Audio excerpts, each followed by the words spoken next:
మిత్రులారా, 2 రోజులుగా రాఘవ చెడ్డాను సోషల్ మీడియాలో ఏకి పీకి పాకం పెడుతున్నారండి అందరూ. ఏం చేస్తాడండి పాపం? కాస్త జాలి పడదాం. ఏం చేస్తాడు? ఈడీ వెంట పడింది, ఐటీ కొరడా పట్టుకుంది, సిబిఐ తరుము కొడుతుంది. ఈ పరిస్థితుల్లో పాపం ఆ ప్రియాంక చోప్రా లేకపోతే ఏమైపోయేవాడు? ఇదేంటి ప్రియాంక చోప్రాకి రాఘవ చెడ్డాకి ఏంటంటే, మరి ఈయన భార్య పరిణీతి చోప్రా కదా. అయితే పరిణీతి చోప్రా ప్రియాంక చోప్రా ఇద్దరు సిస్టర్స్ కదా, కజిన్ సిస్టర్స్ కదా, వాళ్ళిద్దరు ఫాదర్సు బ్రదర్స్ కదా. అయితే అయిందండి బాబు. ఇదేంటి ఇప్పుడు ఫ్యామిలీ మ్యాటర్ ఏంటి? అసలు పాలిటిక్స్ కదా మనం మాట్లాడుకోవాలంటే. అక్కడి నుంచి వద్దాం. ఏదో ప్రియాంక చోప్రాని 2016లోనే ఈ బీజేపీ ప్రభుత్వం పద్మశ్రీ ఇచ్చి సత్కరించి ఇంక్రెడిబుల్ ఇండియాకి బ్రాండ్ అంబాసిడర్గా చేసి, ఇంకా ఆమె ఏలినవారు కమల దళాధిపతులు కమలనాథులతో సత్సంబంధాల్లో ఆమె ఉంది కాబట్టి ఏదో రాఘవ చెడ్డాన్ని బయటపడేసింది.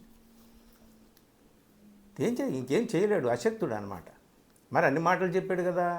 బీజేపీ గురించి ఎన్ని తిట్లు తిట్టాడు బీజేపీ. అవన్నీ గుర్తులేదా అంటే అన్నీ గుర్తున్నాయి. అందరూ గుర్తు చేస్తున్నారు కదా. నిజమేనండి, బీజేపీ అన్నపాటు గూండా పార్టీ అన్నాడండి. నిజమే అన్నాడు రాఘవ చెడ్డా, ఆ మాట అన్నాడు. బీజేపీ నిరక్షరాస్యుల గూండాల పార్టీ అన్నాడు. అంతేకాదు, ప్రతిపక్ష పార్టీల్లో ఉన్న నాయకులందరూ వాళ్ళ పార్టీల్లో చేరితే పరిశుద్ధులు పవిత్రులు, లేకపోతే వాళ్ళ మీద కేసులు పెట్టి జైల్లో పెడతామని బెదిరిస్తున్నారని అన్నాడండి. ఆయన అన్నాడు. అవి ఆ బయటలన్నీ మనకు అందరూ నిన్నటి నుంచి తీస్తున్నారు కదా అందరూ. ఇంకో మాట కూడా అన్నాడు, అసలు ఈ దేశంలో ప్రతిపక్షం లేకుండా ఈ బీజేపీ చేసేస్తుంది, అలా చేయాలని బీజేపీ చూస్తుందని చెప్పి బీజేపీ మీద దండయాత్ర చేశాడు రాఘవ చెడ్డా. ఇన్ని మాటలు చెప్పాడు. అంతేకాదు, నన్ను కొనగలిగే రొక్కం పైసా ఈ దేశంలో పుట్టలేదు అని అన్నాడు గౌరవ వీర్చుకొని. మరి ఇన్ని మాటలు చెప్పినోడు మళ్ళీ బీజేపీ దగ్గరికి ఎందుకు వెళ్ళాడయా అంటే, వెళ్తాడండి పాపం. కాస్త జాలి పడాలి కదా మనం. ఏం చేస్తాం? ఈడీ, ఇన్కమ్ ట్యాక్స్, సిబిఐ ఇవన్నీ ఎవరి చేతుల్లో ఉన్నాయి? అవన్నీ ఎవరి చేతుల్లో ఉన్నాయో వాళ్ళ చేతులు పట్టుకుంటేనే కదా వీళ్ళకి రోజులు, వీళ్ళకి బ్రతుకు, వీళ్ళకి జీవితం, వీళ్ళకి భవిష్యత్తు. లేకపోతే ఏముంది? రాఘవ చెడ్డాకి ఇవన్నీ తెలుసు. 2022 నుంచి ఆ మధ్యకాలంలో 2022 మధ్యకాలంలో ఆయన ఢిల్లీ జల్ బోర్డులో డిప్యూటీ చైర్మన్గా ఉన్నాడు కదా. అలాంటప్పుడు ఆ టైంలో ఒక కిక్ బ్యాక్స్ లిస్ట్ ఒకటి తయారైనటువంటి డైరీ ఉందంట కదా. ఆ డైరీ ఈడీ చేతుల్లోకి వెళ్ళిందంట కదా. అది పట్టుకొని ఈయన్ని తలుపుతుంటే ఈయన లండన్ పారిపోతున్నాడు. మాట్లాడితే వస్తున్నాడు. ఏం జరుగుతుంది? 2024లో పరిణీతి చోప్రాని పెళ్లి చేసుకున్న తర్వాత సైలెంట్ అయిపోయాడు. అంతా కాదురా నాయన, సైలెంట్గా ఉండు, ఉపన్యాసాలు ఆపు అని చెప్పి ప్రియాంక చోప్రా చెప్పిందని అందరూ అనుకుంటున్నారు. మనం కూడా అనుకోవాలి. పెద్ద రాజ్యసభలో మొన్న ఎంత పెద్ద భయంకరమైనటువంటి ప్రసంగం చేశాడు. రోడ్ల మీద, రోడ్డు ట్యాక్సుల మీద, జిఎస్టీల మీద, ఆఖరికి ఆడవాళ్ళు వాడేటటువంటి ప్యాడ్స్ మీద, అన్నిటి మీద ఆయన చేసినటువంటి ప్రసంగం చూసి, ఆహా, ఇలాంటి యువకులు కదా మన దేశానికి కావాలి. ఇలాంటి యువకులు రాజకీయాల్లోకి వస్తే ఈ దేశం మొత్తం గంగానదిలో మునిగి ప్రక్షాళన అయిపోతుంది కదా అని చెప్పేసి అందరూ ఎంత ఆశపడ్డారు. ఇలాంటి వాళ్ళని చూసి ఎంత ఉత్సాహపడ్డారు రాఘవ చెడ్డా మాట్లాడినటువంటి మాటల్ని.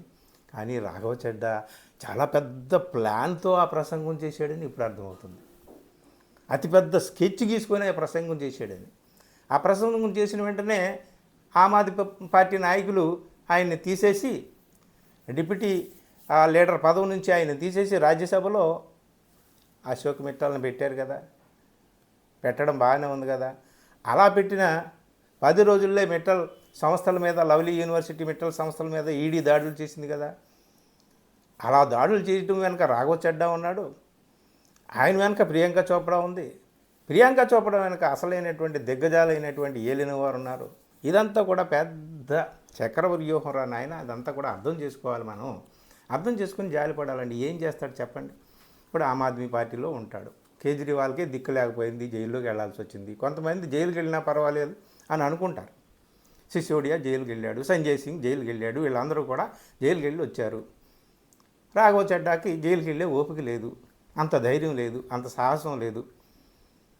తిడితే ఒకప్పుడు తిట్టానండి, ఏమైంది?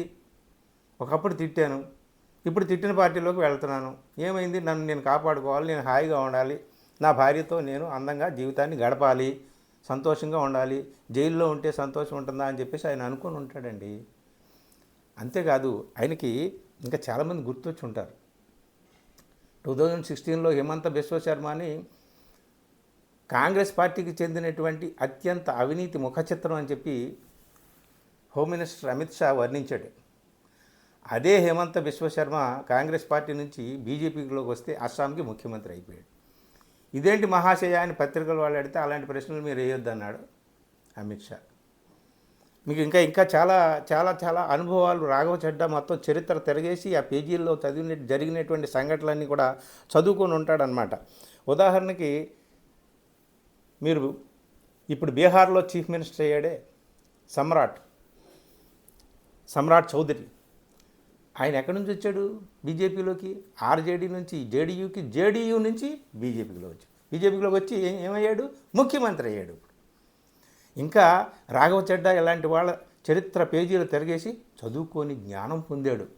ఓహో, మనం ముఖ్యమంత్రులు అవ్వాలన్నా, ప్రశాంతమైన జీవితం గడపాలన్నా ఎక్కడ ఉండాలి, ఆఖరికి మనం చేరుకోవాల్సినటువంటి గూడు ఏంటి అనేటటువంటిది కూడా ఆయన గమనించి ఉంటాడండి. పాపం మల్లికార్జున ఖర్గే 2024లో జనరల్ ఎలక్షన్లో ప్రసంగం చేస్తూ ఆయన ఒక మాట చెప్పాడు. బీజేపీ 2014లో అధికారంలోకి వచ్చిన తర్వాత 411 మంది ఎమ్మెల్యేలు బీజేపీలోకి వెళ్ళిపోయారంట. వేరే పార్టీలకు చెందినటువంటి ఎమ్మెల్యేలు అంతమంది వెళ్ళిపోయారని చెప్పేసి ఆయన చెప్పాడు. దాదాపు 50 ఎక్కడ మధ్యప్రదేశ్లో అయితే ఇంకాను 2014 నుంచి దాదాపు 16,000 మంది కాంగ్రెస్ కార్యకర్తలు, అందులో చాలామంది నాయకులు, 50 మంది పైగా ఎమ్మెల్యేలు, వీళ్ళందరూ కూడా బీజేపీలోకి వెళ్ళిపోయారట. ఇది కూడా పుస్తకం తీసి చదువుకుని ఉంటాడు రాఘవ చెడ్డా. సో వాళ్ళందరూ హ్యాపీగా ఉన్నారు. అసలు అన్నీ కాకుండా మీకు ఒక చిన్న బ్రహ్మాండమైనటువంటి ఉదాహరణ చెప్తా. హర్షవర్ధన్ పాటిల్ అనే ఉన్నాడండి, కాంగ్రెస్ పార్టీ నాయకుడు. ఆయన మహారాష్ట్రలో ఆల్ ఆఫ్ ఏ సడన్ తన మీద చాలా అవినీతి కేసులు వచ్చేసినాయి. ఈడీ, ఇన్కమ్ ట్యాక్స్, సిబిఐ వెంటబడుతుంది, తరుపుతుంది, మొత్తం ఇంటి చుట్టూ మొత్తం అంతా కూడా బందీ చేసి పడేస్తున్నారు. ఇక జైల్లోకి వెళ్ళడం తథ్యం అనుకున్నప్పుడు సడన్గా వన్ ఫైన్ మార్నింగ్ జంప్ చేసాడు బీజేపీలోకి. అప్పుడు ఆయన ట్వీట్ చేశాడంట, అమ్మయ్య ఇప్పుడు నాకు హాయిగా కంటి నిండా నిద్ర పడుతుంది అన్నాడంట. ఎందుకు? ఇక ఎప్పుడైతే బీజేపీలోకి జంప్ చేశాడో అప్పుడు ఈడీ లేదు, ఇన్కమ్ ట్యాక్స్ లేదు, సిబిఐ లేదు, దాడులు లేవు, కేసులు లేవు. మరి నిద్రపాటుకి ఏం చేస్తారు? సరే ఇదేమిటయ్యా అంటే అయినప్పుడు నేను ఇంకో అర్థంలో అన్నానని చెప్పేసి ఆయన మాట్లాడాడు, అది వేరే విషయం. ఇండియన్ ఎక్స్ప్రెస్ ఒక రిపోర్టు ప్రచురించిందండి 2024లో. అదేమిటయ్యా అంటే మహారాష్ట్రలోనంట 25 మంది నాయకులు అవినీతి ఆరోపణలు, భయంకరమైన అవినీతి ఆరోపణలు ఎదుర్కొంటున్నటువంటి 25 మంది నాయకులు ఆల్ ఆఫ్ ఏ సడన్ బీజేపీలోకి జంప్ చేసేటప్పటికి అందులో 23 మంది నాయకులు వాళ్ళ మీద ఉన్న కేసులు పోయినాయి. No ED, no income tax, no CBI. అసలు అవన్నీ ఏమైనాయో కూడా ఇప్పటికి కూడా జనానికి తెలియదు, ఎందుకంటే బీజేపీలోకి వెళ్ళిపోయారు కాబట్టి.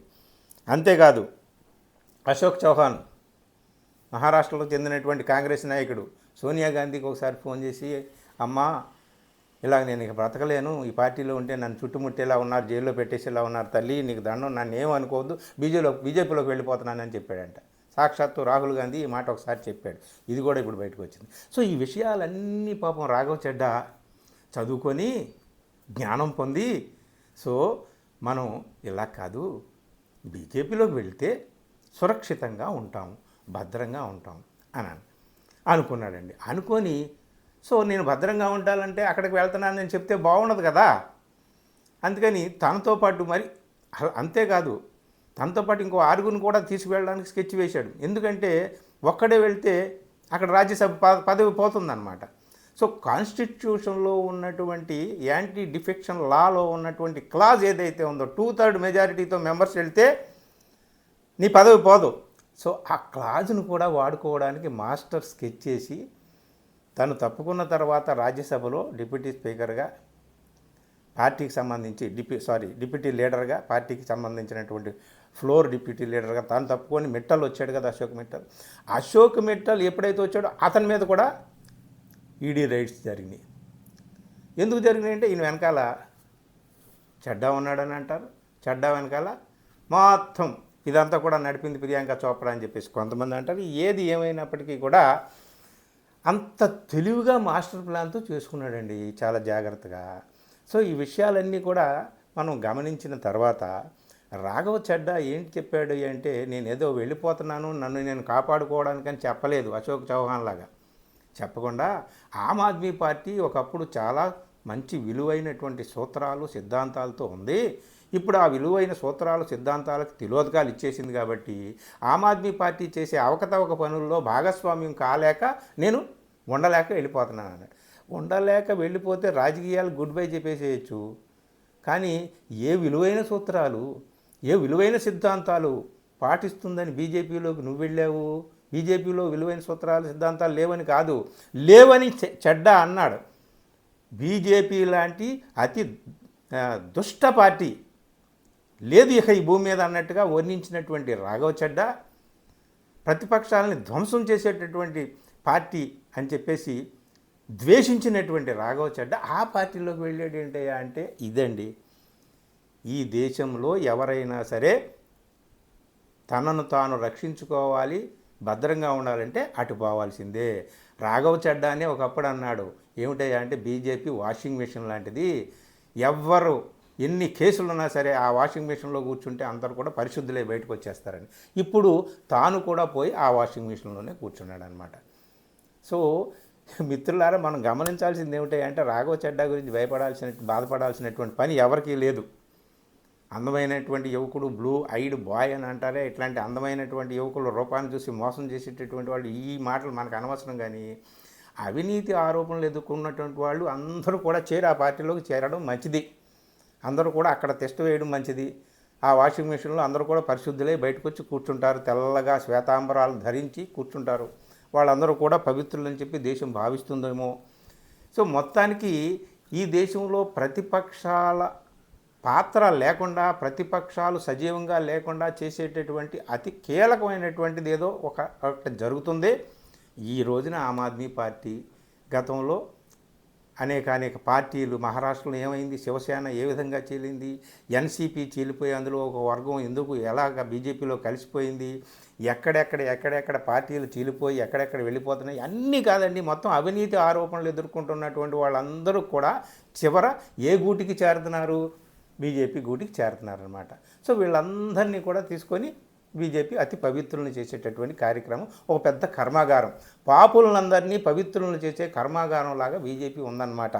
మరి నిజంగా ఏం జరుగుతుందో ఏమో కానీ, రేపు బెంగాల్లో మాత్రం తృణమూల్ కాంగ్రెస్ కానీ ఓడిపోయిందా, ఓటమికి అన్ని రకాల మొత్తం పునాదులు వేసేశారు. ఖచ్చితంగా ఓటమి సంభవించవచ్చు అక్కడ బెంగాల్లో మమతాదీదీకి. సో అదే కానీ జరిగితే తృణమూల్ కాంగ్రెస్ ఎన్ని ముక్కలు అవుతుందో, అన్ని ముక్కల్లో ఎన్ని ముక్కలు బీజేపీలో కలుస్తాయో మనం ఎదురు చూడాల్సింది. మొత్తానికి కొంతకాలానికి ఈ దేశం ప్రతిపక్షం లేని అతిపెద్ద ప్రజాస్వామిక దేశంగా మిగిలి ఉంటుంది. కొద్దో గొప్ప నామమాత్రంగా కొన్ని ప్రతిపక్షాలు ఉండొచ్చు, వాటికి ఏమీ రాజకీయాలు నిర్దేశించే శక్తి లేనటువంటి ప్రతిపక్షాలు కొన్ని మిగిలి ఉండవచ్చు, కొంతమంది నాయకులు నామమాత్రంగా మిగిలి ఉండొచ్చు. కానీ ప్రతిపక్షాలను తుడిచిపెట్టేటటువంటి కార్యక్రమం ఏదైతే ఉందో ఆ కార్యక్రమాన్ని బీజేపీ వారు ముఖ్యంగా ఈడీ, ఐటీ, సిబిఐ లాంటి సంస్థలని వాడుకొని, ఎన్నికల సంఘం ఇలాంటి వాడుకొని వాళ్ళు చేసుకుంటున్నారు. ఏది ఏమైనా పాపుల్ని పవిత్రులను చేసేటటువంటి మహాకర్మాగారంగా బీజేపీ రోజు రోజుకి పరిణమిస్తోంది. మరి ఈ పరిణామం ఏ పరిణామానికి దారితీస్తుంది ఎదురు చూడాలి మనం. అంతే. Thank you.